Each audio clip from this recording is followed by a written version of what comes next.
Hello, and welcome back to the Dazed and Confused podcast. My name is Christian Maynard, a doctoral candidate with Washington State University in the sociology department. This is Cookie, and today we'll explore the research that was conducted during the era of war. And I was like, yeah, it's going to be called the Eras Tour. See you there.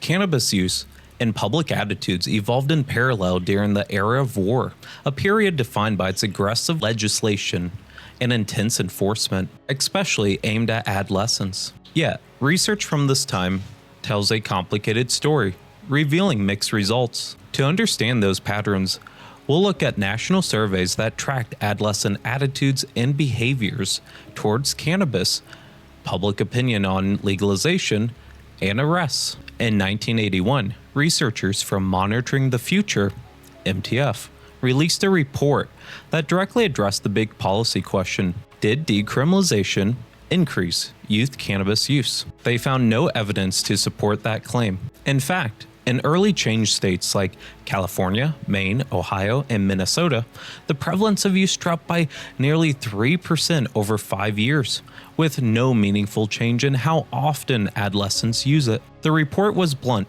There was absolutely no evidence that decriminalization increased the proportion of youth who had ever tried cannabis. Arrest rates provided by official sources such as the Uniform Crime Report, UCR, indicated a different kind of story. By the mid-1970s, cannabis-related arrests per 100,000 people had surged to around 200, before declining to about 130 in the early 1990s. Public opinion during this time leaned heavily against legalization.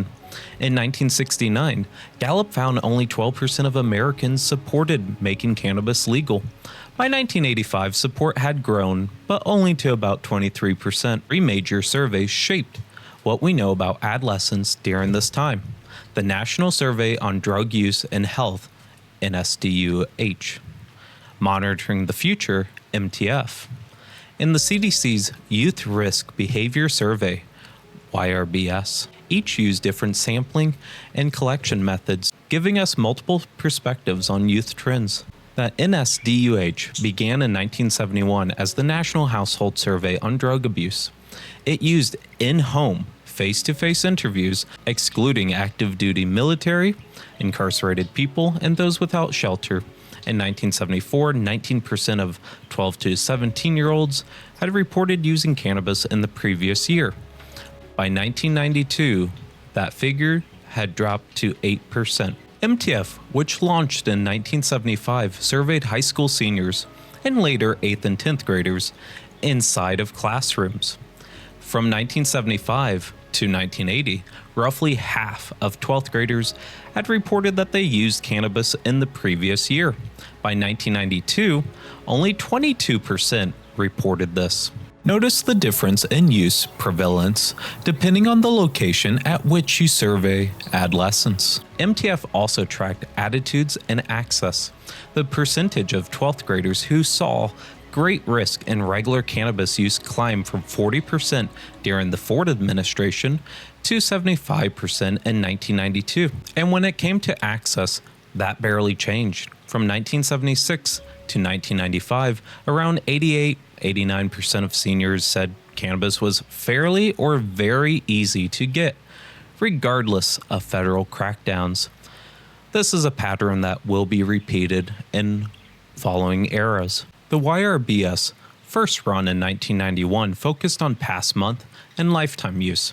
In its debut year, it found that 18% of high school students had used cannabis in the last 30 days, and 41% had used it at any point in their lifetime. The takeaway: as policymakers poured resources into punitive laws and enforcement, surveys showed cannabis use, especially among teens, decreased.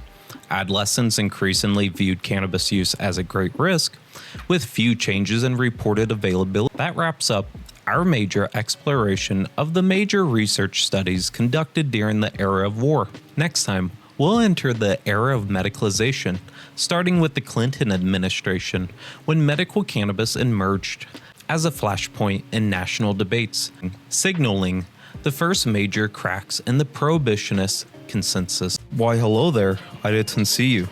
I was too busy eating this millet. If you'd like to support Cookie's millet use, consider joining the Patreon. It's $4.20 a month, and he would be quite happy. Another way that you can support my work is to comment something below, such as, when we started, we were just a farm. But then we asked ourselves a simple question.